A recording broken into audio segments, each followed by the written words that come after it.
Salmo 96. Nós vamos ler o capítulo inteiro, Salmo 96, do verso 1 ao verso 13.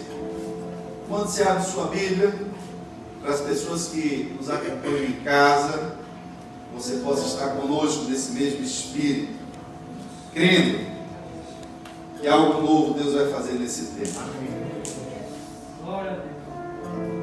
Confesso que quando nós cantamos essa música é impossível a gente não sentir a presença de Deus.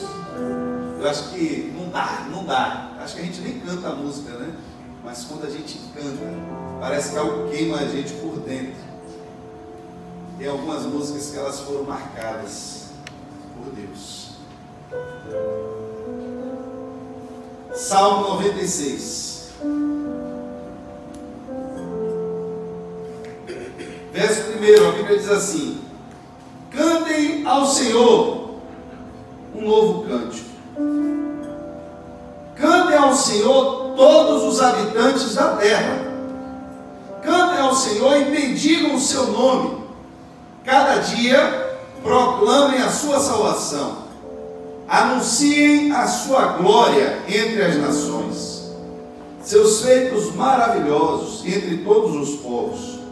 Porque o Senhor é grande e digno de todo louvor, mais temível do que todos os deuses. Se você observar na sua tradução, deuses aí está com letra minúscula. Todos os deuses das nações não passam de ídolos, mas o Senhor fez os céus. Majestade e esplendor estão diante dele, poder e dignidade no seu santuário. Deem ao Senhor, ó famílias das nações, dê ao Senhor glória e força, dê ao Senhor a glória devida ao seu nome, e entrem nos seus atos trazendo ofertas. Adorem o Senhor no esplendor da sua santidade. Tremam diante dele todos os habitantes da terra, e digam entre as nações: o Senhor reina. Por isso, firme está o mundo e não se abalará. E ele julgará os povos com justiça. Regozijem-se os céus e exultem a terra. Ressoe o mar e tudo que nele existe. Regozijem-se os campos e tudo que neles há. Cantem de alegria todas as árvores da floresta. Cantem diante do Senhor, porque ele vem julgar a terra. Julgará o mundo com justiça e os povos com a sua fidelidade. Pai, estamos, Senhor, neste ambiente em que estamos, Senhor, nos esforçando para construir um ambiente, meu Deus, agradável a Ti. Estamos, Senhor, pedindo ao Teu Espírito que nos ajude, que nos ensine, que nos oriente, que nos instrua a como, meu Deus, nos apresentarmos em um culto agradável a Ti. E o que precisamos, meu Pai, para ter a convicção de o que o Senhor tem nos ouvido, é que o Senhor nos responda do céu, através da Tua palavra. Que o Senhor receba nosso louvor, que o Senhor receba a nossa adoração, que o Senhor se manifeste no nosso meio, e que o Senhor fale conosco diretamente, para que possamos sair dessa casa entendendo que é o Senhor quem fala conosco. Precisamos disso nessa noite, em nome de Jesus. Queridos, quando nós ouvimos Salmo 96, mais um salmo, eu ouço alguém, para mim, que eu não conheço, não sei quem foi essa pessoa, disse: cantem ao Senhor um novo cântico, mas cantem ao Senhor todos os habitantes da terra. Irmão, se você pudesse entender de onde saiu isso, você entenderia a grandiosidade disso. Você vê um carro na rua passando e você dizer: poxa, eu posso construir algo igual. É uma coisa. Mas se você nunca ter visto um carro, imagine você construir um carro. Quando eu já vi alguma coisa, é fácil eu copiar. O problema é eu gerar algo que eu ainda não vi, algo que eu ainda não conheço. O que é que esse Salmo 96 tem de tão grandioso? ele começa dizendo: cantem algo que vocês ainda não cantaram. Traga para Deus algo que você ainda não trouxe.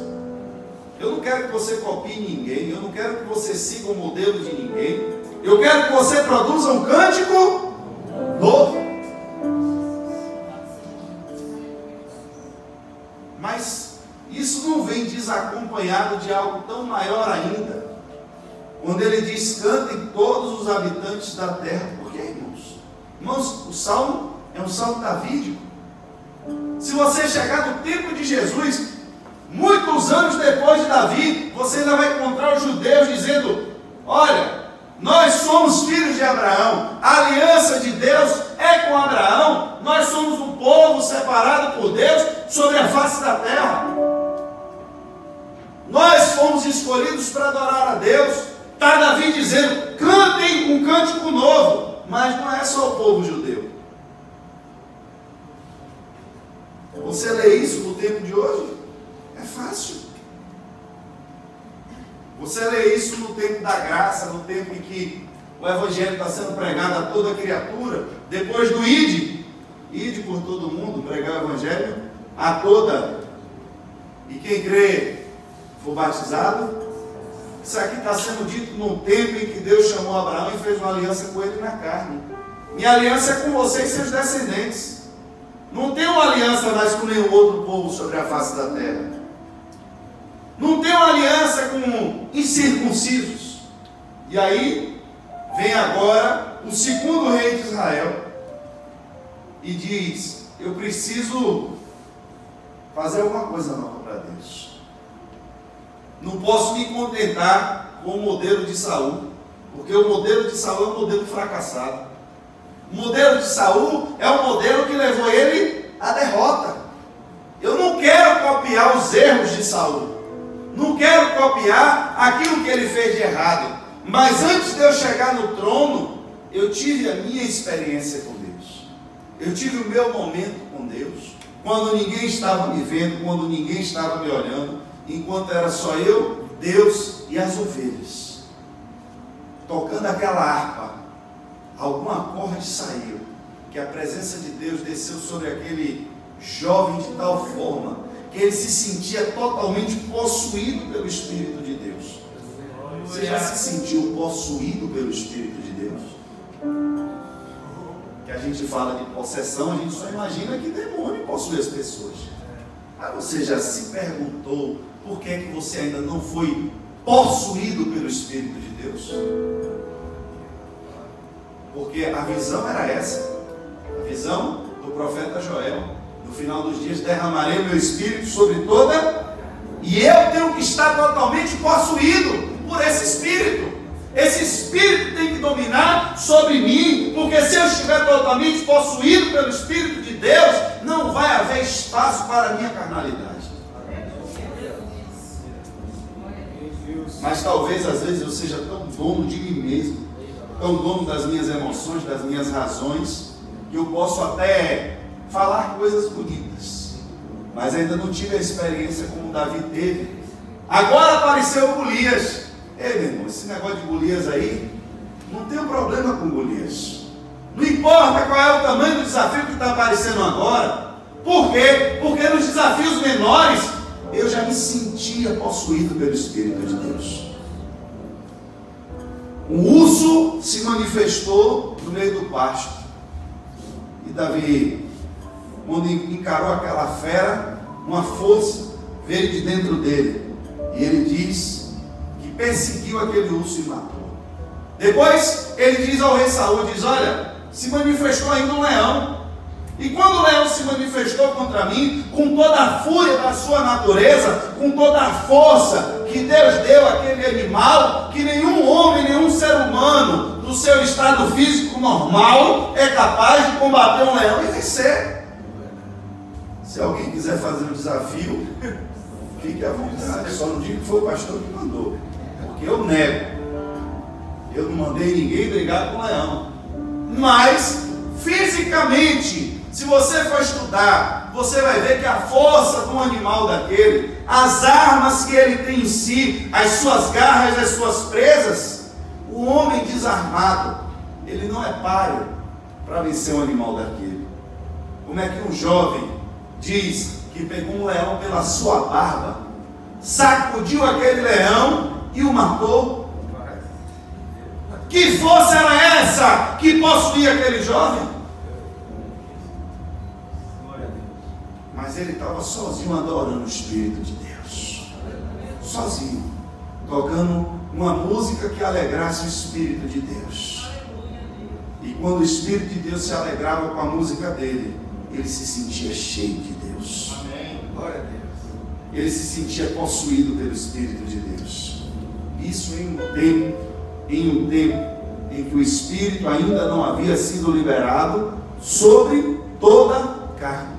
E por que ele tinha essa presença? Porque Deus escolheu ele para ser ungido. Quando Samuel unge Davi, no mundo do Espírito, aquele corpo se tornou agora um corpo consagrado. Vocês entendem o que é a consagração? Tem símbolos que a gente vê, a gente se acostuma. Tem gente que vem aqui na igreja, pastor, me dá um pouquinho de óleo, leva. Óleo por óleo. Não seria ser extra virgem. Porque o óleo em si mesmo não tem força nenhuma. Mas quando o óleo vem acompanhado da palavra de Deus, Glória a Deus. quando o respaldo vem do céu,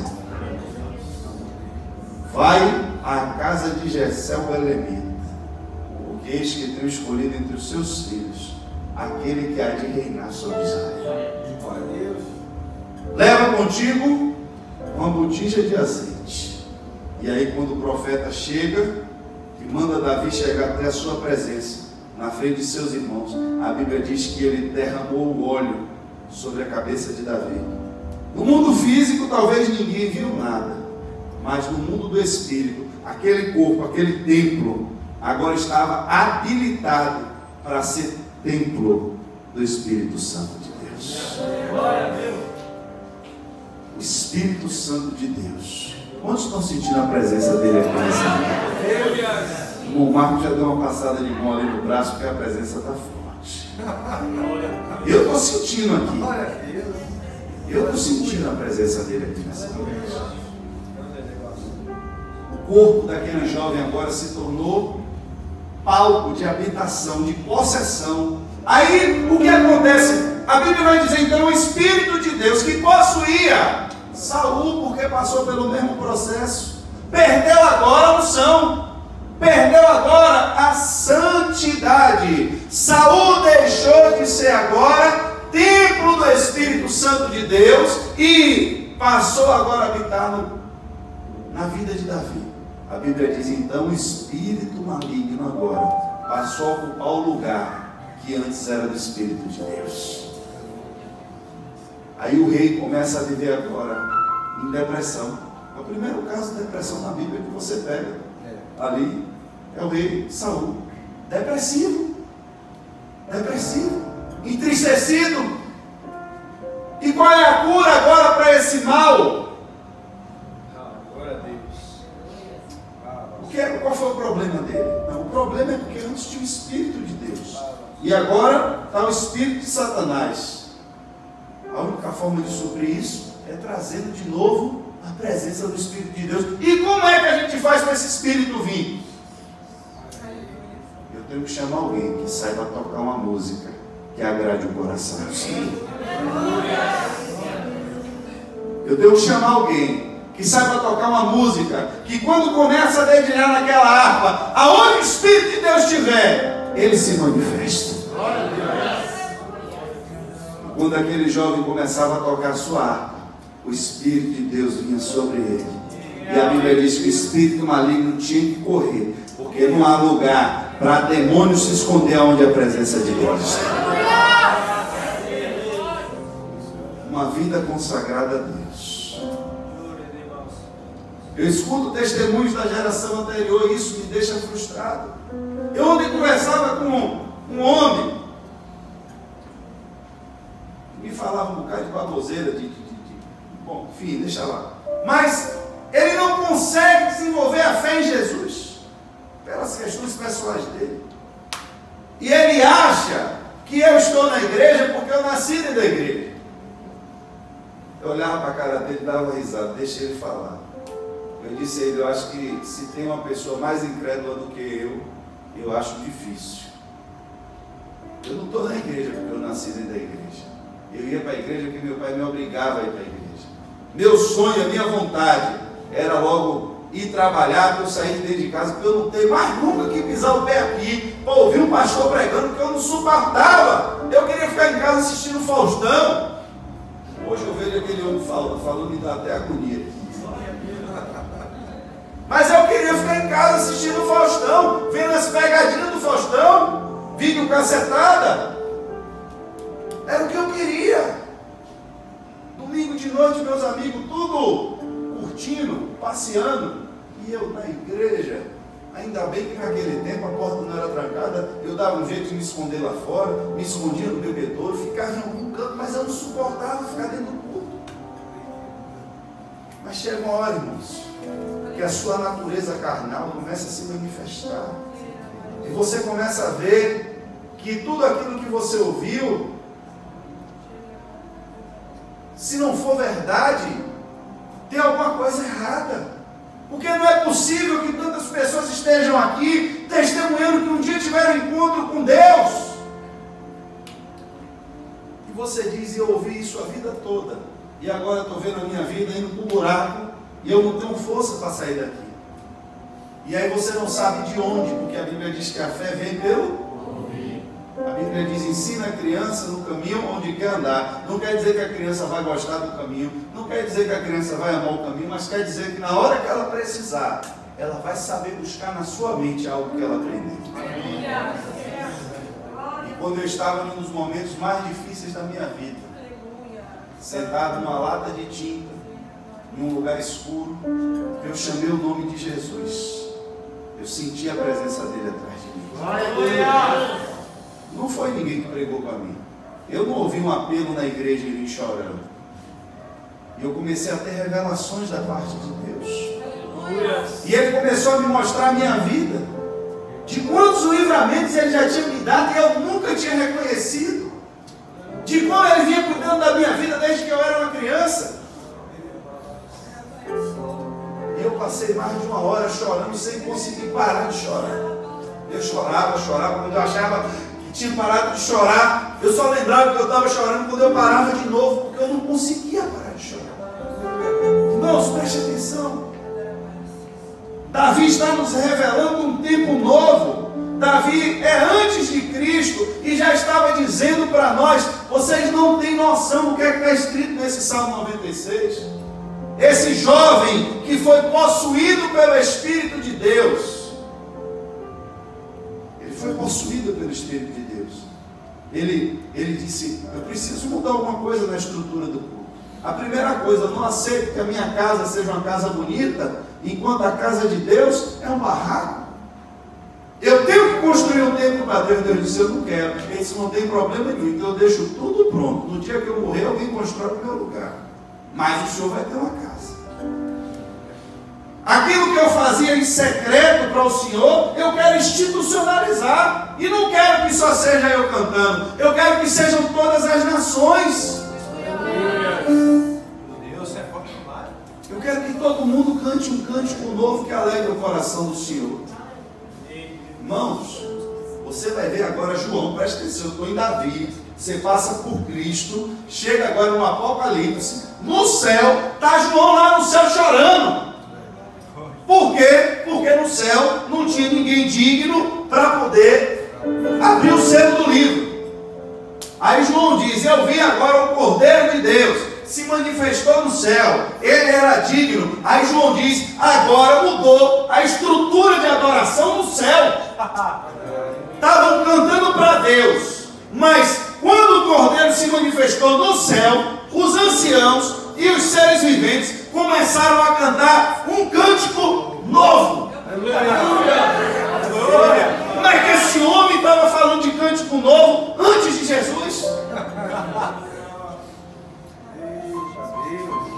Isso aqui é espiritual, irmãos.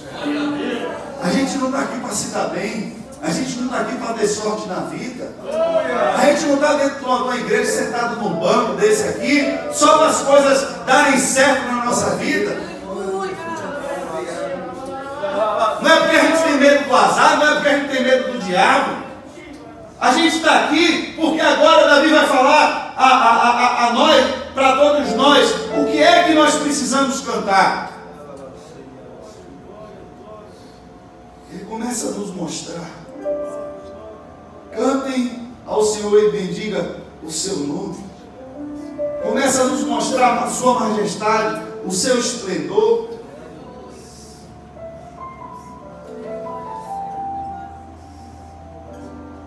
Se você for olhar, a gente tem feito uma leitura da Bíblia em ordem sequencial.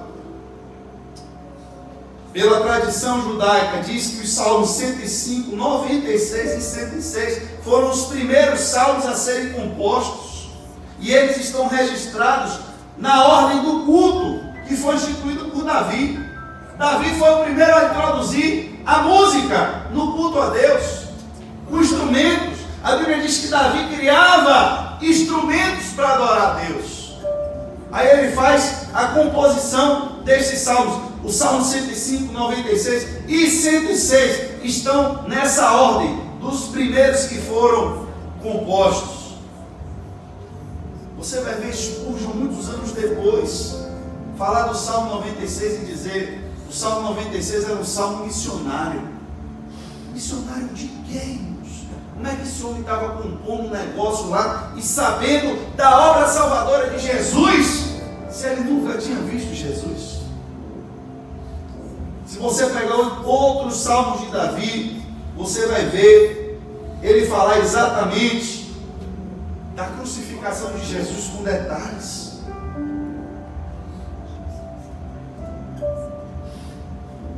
O que é que estava acontecendo nesse tempo?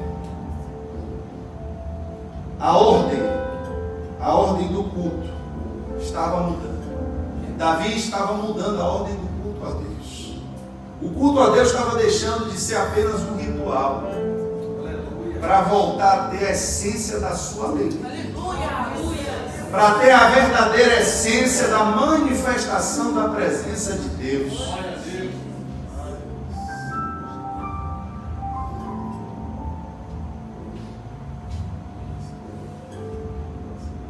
Precisamos, irmãos, entender que Deus estabeleceu para si o povo santo nessa terra como instrumentos para o seu louvor e sua glória.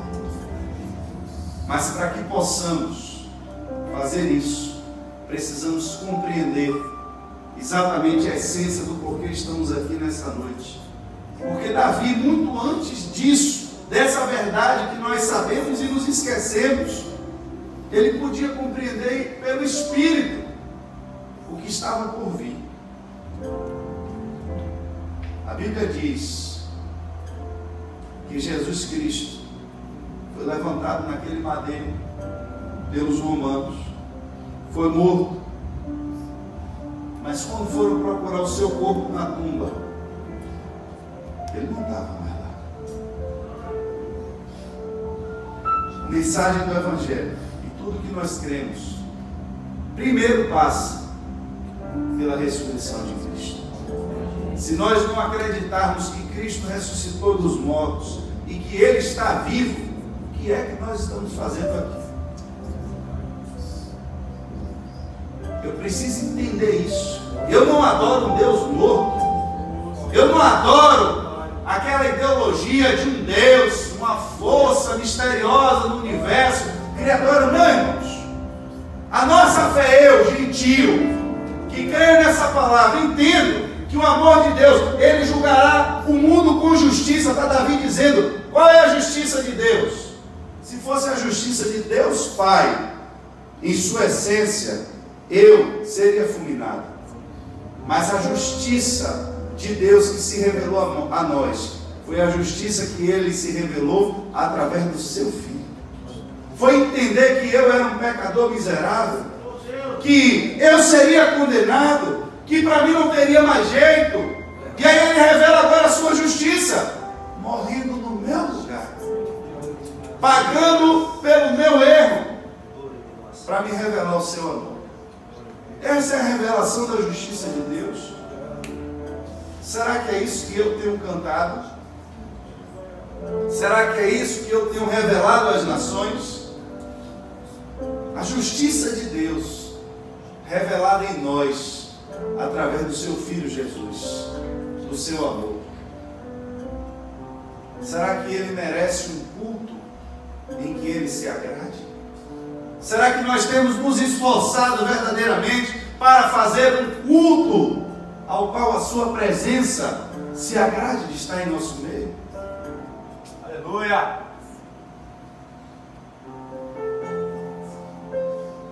Davi não foi o primeiro rei de Israel, foi o segundo. Não foi ele que começou a reinar, mas no seu tempo ele entendeu o que ele precisava fazer. Às vezes nós temos referências de quem passou, de quem fez, e às vezes olhamos para nós mesmos e dizemos: poxa, se fulano não fez, por que é que eu vou conseguir fazer? A gente se sente incapaz. Mas Deus quer falar para mim e para você, assim como falou para o Gideão: varão valoroso, o Senhor é contigo. Às vezes nos sentimos incapazes, às vezes nos sentimos pequenos. Gideão, Deus escolheu você, Gideão. Se quiser subir, pode subir, meu irmão. Não tem problema nenhum, não. Deus está mudando aí. Pode subir também, meu irmão. Fica à vontade. Não pega a sua conexão com Deus, não. Obrigado. Pode deixar que Deus está trabalhando aí. Fica de boa.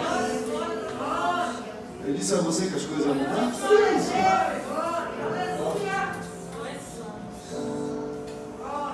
Agora, imagine que dimensão é essa de eu compreender o novo de Deus. O novo de Deus. O que é o novo de Deus? O que é que Deus quer de mim de uma forma nova? Porque às vezes eu estou procurando alguém do passado para eu me inspirar. Eu abro o YouTube e vejo o pregador lá, boca de raio laser, boca de trovão, e aí fico no espelho imitando. Por que naquele dia? E aí viu para a igreja: pastor, me dá uma oportunidade. Eu digo assim: meu irmão, venha. Você não está sentindo nada daquilo é você. Você não vive nada daquilo. E vem para aqui ficar rodando, e vem para aqui ficar fazendo palhaçada. Sai pelaquela porta e você é um nada. Não prega para ninguém lá fora, só é crente aqui dentro. Bora acabar com isso. Vamos ser o que a gente é de verdade. E a gente tem que ser Deus. Não é que eu vou virar Deus, é porque Deus vai entrar em mim. É porque eu tenho que me deixar ser possuído totalmente por esse Espírito. Até que eu possa dizer como o apóstolo Paulo: meu irmão, o negócio aqui está tão forte que eu já não sei mais quem sou eu. Porque agora Cristo vive em mim. Eu estou totalmente possuído por esse Espírito. Estou totalmente possuído pelo Espírito de Deus. Já não sou eu mais quem vivo. Não vivo mais, não tenho mais vida. Porque eu não sei mais quando eu estou andando, não sei mais o que eu estou. Por quê? Porque agora é Cristo, o Espírito de Cristo, aquele Cristo que os romanos mataram, que acharam que ele ficou lá preso na cruz, que botaram ele dentro de um buraco. Pois ele está vivo. Ele está vivo. E ele pode andar. Eu me lembro no tempo antigo, quando a gente fechava o olho e cantava a música: o homem de branco, ele está passeando no meio da igreja. Quem sabe a música? Eu estou sentindo que ele está operando, pois é grande o calor. Olha, Dani! Eu vejo agora. Fique de pé. Ele está enxugando todas as lágrimas. O homem de branco tem a marca da cruz. Não é Jesus.